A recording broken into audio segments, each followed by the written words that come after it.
पड़ोस की रोचक कहानी अपने यहाँ गांवों में न जाने कितनी कहानियां सुनने को मिलती है। ये कहानी भी कुछ ऐसी ही है।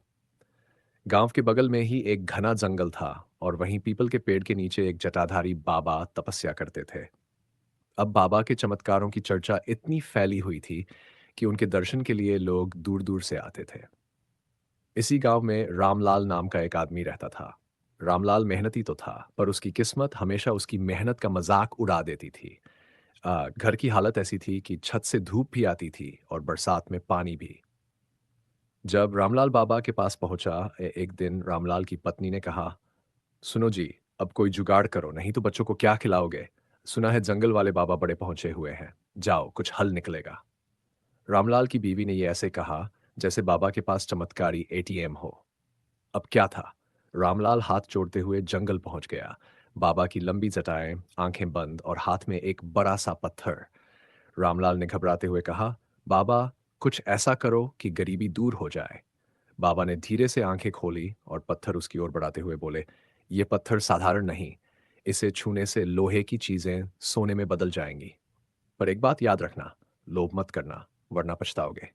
रामलाल की तो आंखें चमक गई जैसे उसकी लॉटरी लग गई हो।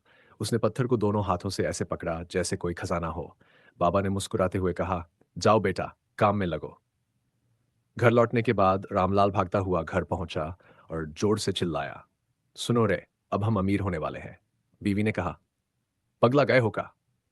रामलाल ने घर में रखा पुराना लोहे का तवा उठाया और पत्थर से छुआ दिया। तवा चमचमाते सोने का बन गया। बीवी की आंखें इतनी बड़ी हो गई कि लगता था बाहर गिर पड़ेंगी। घर में हलचल मच गई। बच्चे नाचने लगे और रामलाल तो खुशी के मारे झूम उठा। अब कुछ दिन तक रामलाल ने पुराने लोहे की चीजें सोने में बदलकर बेच दी। घर में मिठाइयां आईं, छत सुधरवाई गई और रामलाल का नाम गांव भर में फैल गया। पड़ोसी भी पूछने लगे, क्यों भाई, अचानक इतना पैसा कहां से आ गया? रामलाल मुस्कुराकर कहता, बस ऊपर वाले का आशीर्वाद है। लोभ का खेल धीरे धीरे रामलाल के दिमाग में लोभ घुसने लगा। उसने सोचा, अगर मैं पूरा गांव का लोहा खरीद लूं तो सारा सोना मेरा ही होगा। अब वह हर जगह लोहा खोजने लगा। बर्तन वाले से, हलवाई से, यहां तक कि कबाड़ी वाले से भी मोलभाव करता फिरा। लेकिन एक दिन उसकी हड़बड़ी में वह पत्थर कुएं में गिर गया। रामलाल ने कुएं में झांका, लेकिन पत्थर का कहीं नामो निशान नहीं था।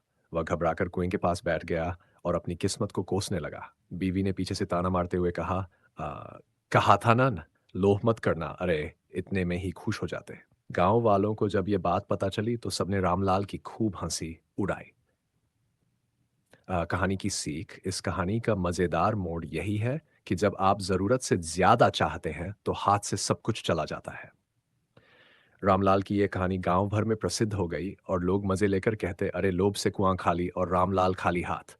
अब जब भी कोई ज्यादा लालच करता, लोग हंसते हुए, तुम तो रामलाल की तरह पत्थर ढूंढ रहे हो।